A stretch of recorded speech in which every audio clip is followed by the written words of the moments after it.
Peggy 16.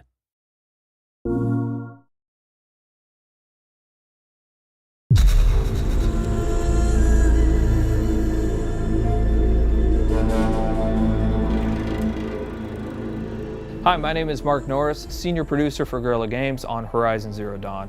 And here we are, finally with Paris Games Week. We premiered Horizon Zero Dawn at E3, and at that time we only showed the behind closed doors to a number of the media members, but we've never shown it publicly. And finally, we are going to do that here today. One thing that you should know almost immediately is, yes, you can explore everything that you can see here, but we're on a quest. Now, we've hidden that quest UI and that quest interface, but one of those two tribes that you saw previously in the trailer, one of them has given you a quest, and it's a quest of critical importance. And that quest is to get a very specific resource. It's a resource from the canisters that you can find on the back of this herd that we call the Grazers. Now, why do you need this resource? Why does this tribe need it? What is happening in this world? Those are still things that we're going to keep a mystery, but you will desperately need to retrieve this because it's a critical part of what's happening. As you're looking at this screen, for the very first time, you're going to notice some of our UI or our HUD elements. Now, the art on this isn't exactly final, but you can start to see how the game is really starting to creep into what we're doing. You can see in the top middle part of the screen that there is a compass. Now, we've hidden our quest markers and our quest objectives, and we'll talk about a quest here in just a moment, but you can see a compass certainly denotes an open world style of adventure. In the upper right hand corner of the screen, what you can see is the very beginning of a level and an experience bar, so you can start to see the RPG elements start to seep in. In the lower left hand corner of the screen, you can actually see our health bar. It's unusual, it's painted like an arrow. Some of the tribal influences are certainly coming into the UI and HUD, and even though the art's not final, you can expect that those tribal influences will stay.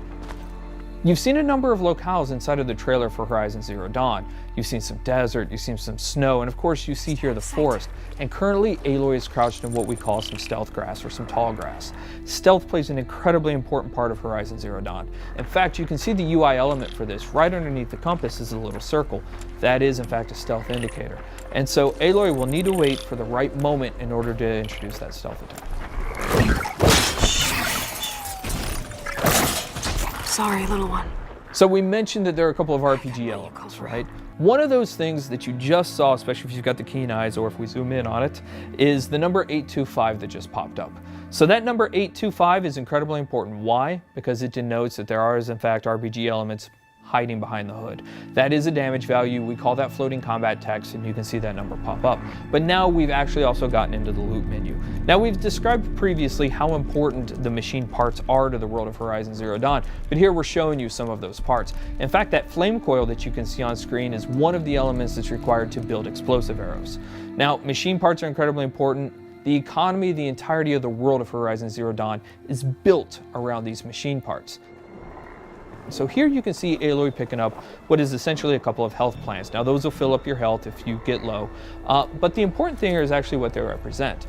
You will want to explore every nook and cranny of this open world. The ancient city, the tops of mountains, rivers and valleys, all kinds of settlements, because you never know what you'll find. Guerrilla's DNA is strong in Horizon Zero Dawn. We've talked about this game being an action RPG, but Guerrilla Games is really known for its action. What Aloy is going to do here, she's going to use what we call the explosive tripwire. And that is really used as a trap. It can be used as a defensive countermeasure, but it's mostly used as a preventative measure. She knows, because she spent so much time with these machines, that these Grazers are incredibly skittish, that they will run off at the first sight of her or the first sight of noise. And she knows that if she's going to complete this quest, she's got to get those canisters. So for her, the best way to make sure this happens is to set these explosive tripwires down and try to find a way to force the Grazers into the traps. So that's what we're going to try and do. We're going to set down a couple of these traps, and we're going to try and create a distraction.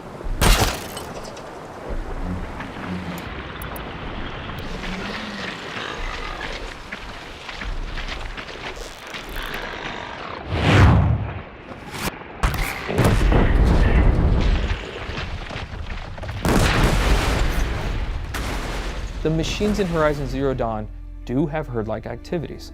And here we have a species defending itself, these Grazers, allowing a couple of them to stick around to fight Aloy.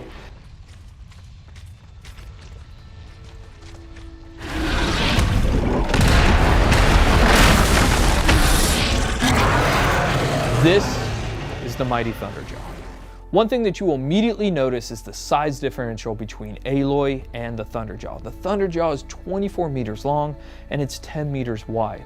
It has 93 destructible armor plates, each with its own health value, and it has 271 animations and 67 VFX. It has 12 attacks, it's 550,000 polygons. And so what we're taking a look at here is actually some of the strategic and tactical elements of a fight that Aloy will want to think about when she gets engaged with the Thunderjaw. So we're going to take a look right here at the fact that there is actually some weak points on the Thunderjaw. As you're taking a look at the leg here, that orange muscle that you can kind of see underneath there, that is also a weak point. If you're able to hit that, you're able to do 4 times the amount of damage that you would ordinarily do. Now the question is, how would you actually take off that armor plate? Now we give you a couple of options there, but the best option is to use the machine itself. So we're taking a look at the disc launcher right now, and you saw earlier in the E3 trailer that you can shoot off the machine. You can shoot off the disc launcher, but you didn't know why we did it. The reason why we did it is because it takes a lot of arrows to knock off a Thunderjaw's armor plate. But if you can knock off its disc launcher, you can pick the disc launcher up and use its own weapons against it, and that's one of the best ways to take down the Thunderjaw.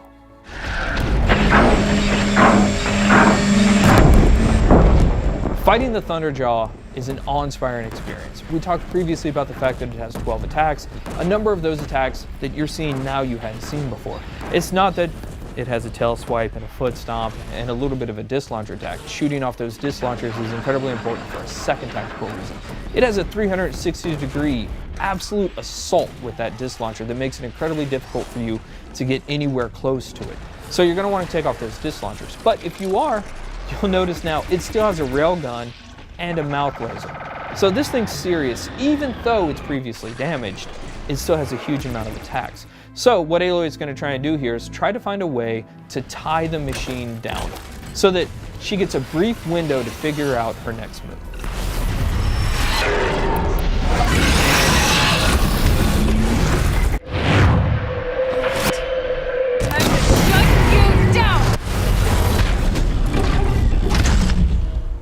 So that was the playthrough of the behind closed door session of Horizon Zero Dawn.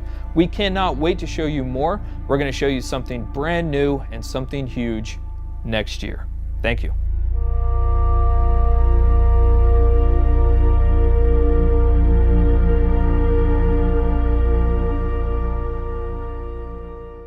For the players.